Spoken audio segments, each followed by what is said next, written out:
Hello and welcome. You're watching Big Picture with me, Vishal Dahiya, and today we're going to talk about India-Russia partnership and the bilateral relation out there.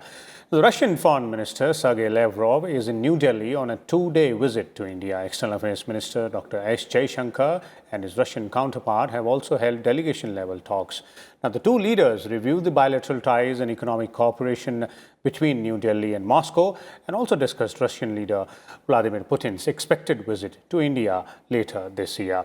Today, we're going to talk about all aspects of this partnership between India and Russia and obviously the geopolitical scenario as well and the cause and effect relation there. And for more on this, we're joined by a distinguished panel. Let me first introduce them to you, beginning with former ambassador Ashok Sajjanhar, who is with us. We also have Professor Pant, the head of the Strategic Studies program at ORF. Welcome, both of you, gentlemen. And let me begin with you, Mr. Sajjanhar. Let's start by reviewing or summarizing or taking a holistic view of the India-Russia partnership so far, and specifically in from the point of view of the COVID pandemic as well, how we've done in the past year and a half or so. Yeah, I think the first important, what I would say, takeaway as far as the visit of Foreign Minister Sergey Lavrov is that the visit indeed did take place. Because as you mentioned, it is COVID times. The COVID pandemic has gone nowhere. In fact, there are second waves, not only in India, but around the world. And during this period, for Mr. Lavrov to come to India, I think that signifies it is a testimony to the importance that Russia attaches to the India-Russia partnership and relationship. Second is that this is the 10th anniversary of the Special and Privileged Strategic Partnership. We are aware that we signed the strategic partnership in 2000, and this was upgraded to Special and Privileged Strategic Partnership. And so I think that itself is a milestone. And this was referred to by External Affairs Minister Jaishankar in his conversation. And he said that this is a time-tested partnership. And Mr. Lavrov said that whatever fluctuations and changes have taken place in the world, they have not affected the strength and the depth of this relationship. So I think this was an opportunity, notwithstanding the pandemic, this was an opportunity to reaffirm the very strong ties that two countries have. And it was mentioned, of course, as far as India is concerned, our relations with Russia are a key pillar of our foreign policy. And this was mentioned by Mr. Jaishankar in his opening remarks at the press interaction when he said that the conversation was productive, it was useful, and it was comprehensive. And he went through all the issues that were discussed, whether it is furthering nuclear, space, defense partnership, even as far as the economic partnership is concerned, going even to the Russian Far East, the connectivity projects, both in terms of the international North-South transport corridor, also the Chennai-Vladivostok maritime transport. Mr. Lavrov, in his remarks, mentioned about India's participation not only in the Russian Far East, but also as far as the Arctic is concerned. So I think it's a very comprehensive relationship, and it was a good opportunity for both the leaders to meet. They have not met for some time. There might have been conversations between them. Mr. Jaishankar was in Moscow in September for the SCO Foreign Ministers meeting. But both the ministers were also meeting to finalize details as far as the proposed visit of President Vladimir Putin is concerned. You would recall, Vishal, that the summit was to take place last year, but the summit did not take place because of COVID. And now both the sides have got together. The last point I'd like to make here is that there have been some commentaries in the press, Vishal, some speculation as to why did the visit not take place. What is the Russian position as far as the Indo-Pacific is concerned? What is the Russian position as far as a military alliance with China is concerned? So there have been all these commentaries in the media. And I think this provided a good opportunity to both the leaders to have frank and, as Minister Jaishankar said, in comfort and confidence, they could have this conversation and discuss all these issues. Okay, indeed, and we'll come to that Indo-Pacific context which you mentioned, Mr. Sajjanhar, and the Chinese angle there as well, including the Quad summit which recently happened. But let me first bring in, Professor Pant here. Professor Pant, your views on that journey so far of the partnership between these two nations, and specifically the strategic partnership, which is almost more than a decade old now. Vishal, it has stood the test of time. Of course, this is a relationship that has stood the test of time, and we know that our fundamental convergence on a range of issues remains very strong, and therefore, in some ways, it becomes easier even when there are differences to meet and to navigate those challenges.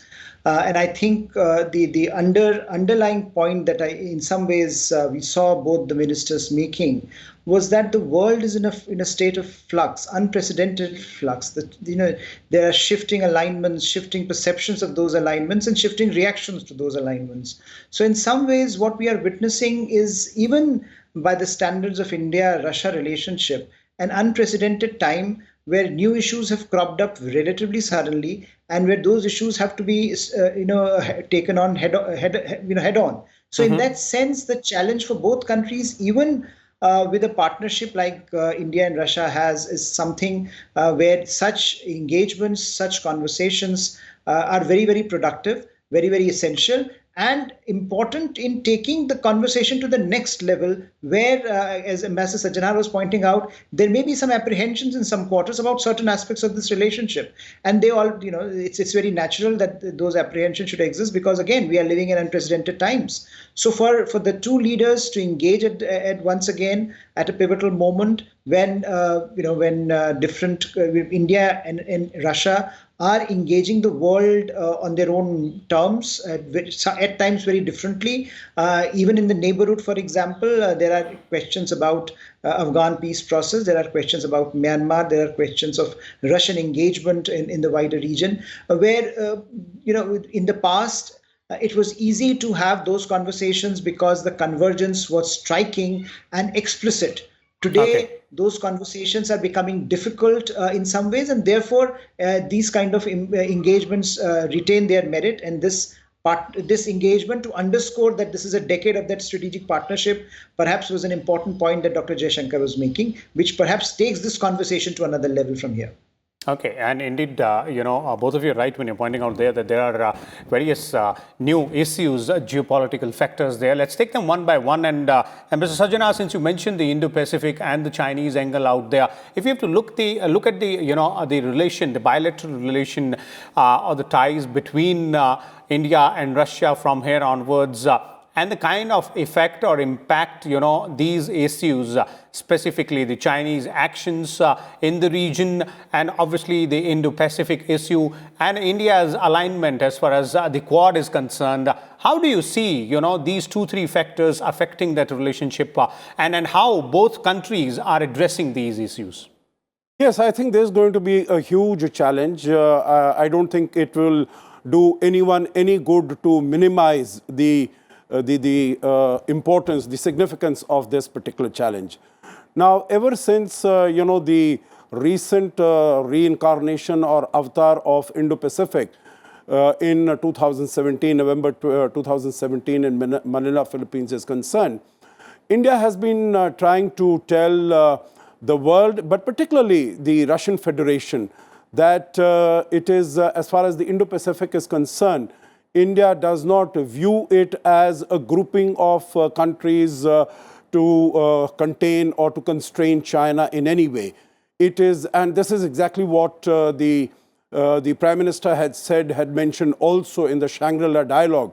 You would remember in 2018 in Singapore, where he had said it is not a strategy, it is not an initiative, it is a geographical construct.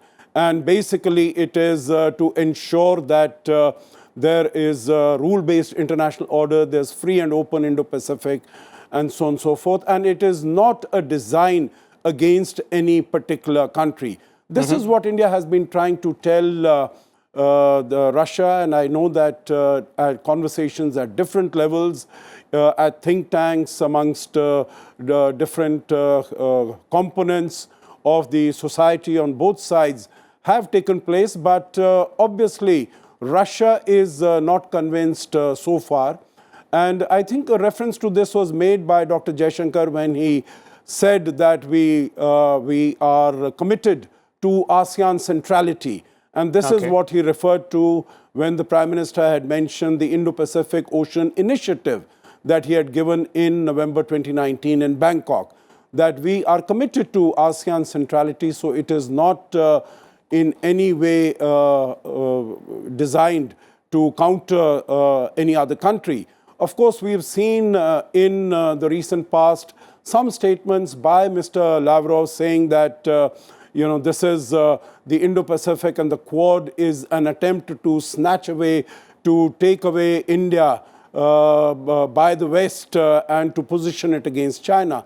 I think this is being less than sensitive as far as India's problems with China, particularly since this statement by Mr. Lavrov had come after the killing of 20 of our soldiers in Galwan last year. So our move towards the Quad, the rapid pace at which it has gained steam, at which it has gained strength, has basically, I think, has to be laid on the door of China rather than on anything else. And I think we have tried to tell Russia in so many words that as far as India is concerned, it is an inclusive process. It is not to exclude someone.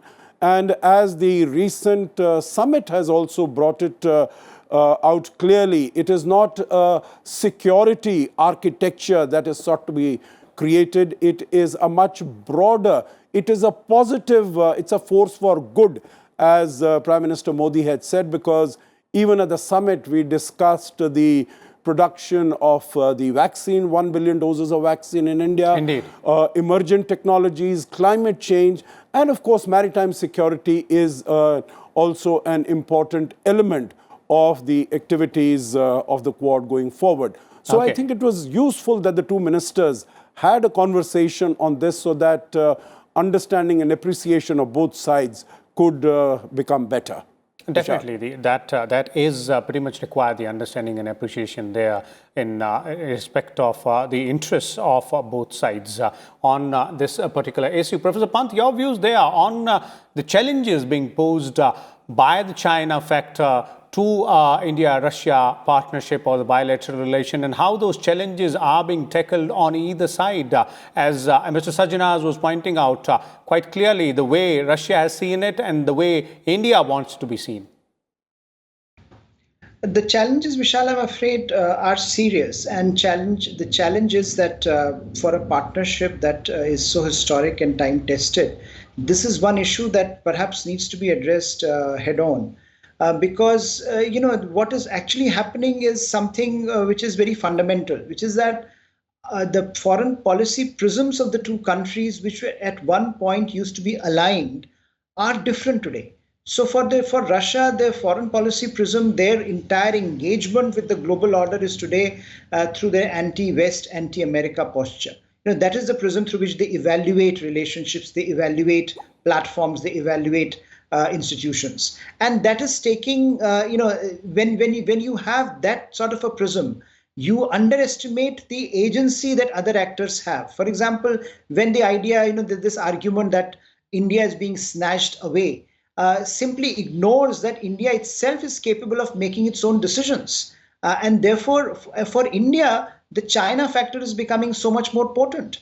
Our engagement with China is now premised squarely on the fact that China will have to be more reciprocal. If it wants a relationship with India, it will be on a reciprocal basis, that our border problem is essential to the furtherance of our other interests. Now, that in some ways, to many in India, it will be very difficult to see how this basic fact is being ignored by Moscow when it makes such certain kinds of pronouncements, which have come out from Moscow in recent times, which tend to tide over the kind of crisis that India has witnessed in its engagement with China, and which is propelling India in a certain direction to make those choices, to make those decisions, be it with respect to Quad or be it with other factors. Similarly, when Russia says we want to develop our Far East, there is a certain element and want to engage India. Russia also wants to retain that autonomy vis-a-vis China, where China is becoming dominant. And so I think what is happening is that our prisms are diverging, and that leads to this very peculiar situation where the China factor is becoming, despite all the efforts, is becoming the central question that perhaps the two sides need to engage on when they meet, and hopefully that this kind of a conversation allows that possibility to happen, and one hopes that given greater time and greater degree of understanding, this might change. But I think we should also be prepared for the fact that perhaps it will not happen, that perhaps we will diverge, and perhaps that divergence will lead to a second order set of consequences for which both India and Moscow will have to be prepared for. Okay, indeed, and that is something which we'll have to wait and watch as to how both sides look at the situation and try and understand each other's position or point of view there. But let's now look at another very important factor in this relationship, and obviously another issue which is regional security. That is the ongoing Afghan peace process or the dialogue out there, the way Russia is approaching it, and how it aligns with India's interests out there. And let's not forget that India was not part of the recent extended Troika meeting in Moscow there. And Mr. Sajjanhar, we'll begin with you. Yes, indeed. India is not a member of the extended Troika, and I think this question was posed to Mr. Lavrov before he started on his trip to India. And he said, that this is a pre-existing dialogue and India has not been a member. But India was a member, India is a member of the Moscow format, in which all the interested parties are included, like the Central Asian countries, India, Pakistan, China, Iran, and United States and Russia. So he sought to say that, India is a very important player.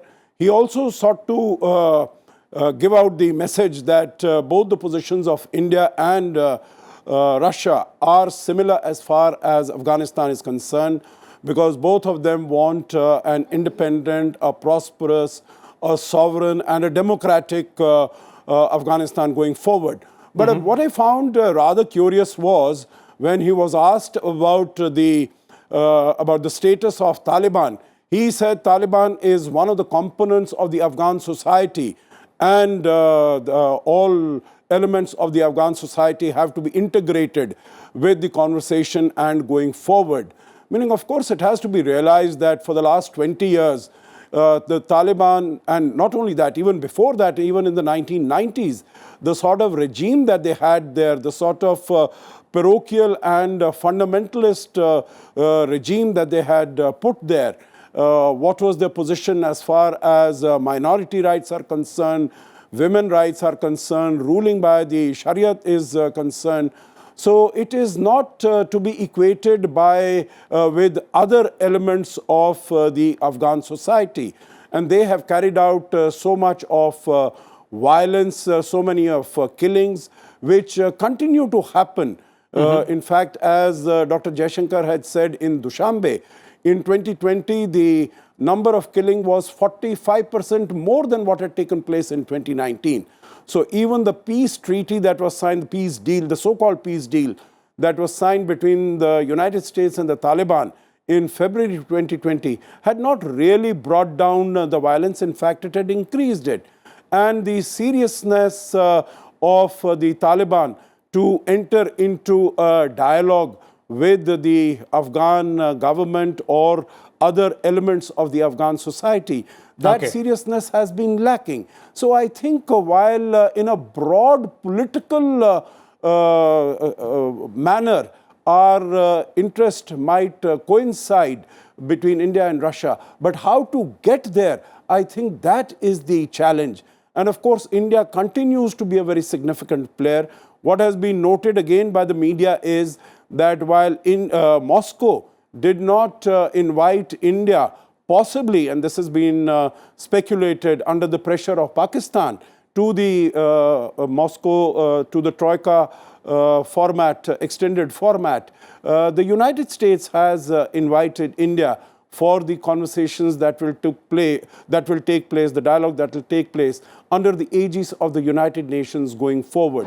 So I think these are also issues that need to be discussed, and a coordinated plan of action in terms of bringing peace, security, prosperity, and stability in Afghanistan. Both the countries need to come on the same platform, because as Mr. Jaishankar mentioned, that peace in Afghanistan is very closely linked to security in India. Indeed. Vishal. Indeed, it is. And Professor Pant, your views there on whatever is happening in the Afghan theatre and the way both nations, India and Russia, are approaching it. The approach both countries have, and the way it has to be aligned to, not only India's interests from Indian perspective, but also to the overall, target of achieving regional peace and security and stability.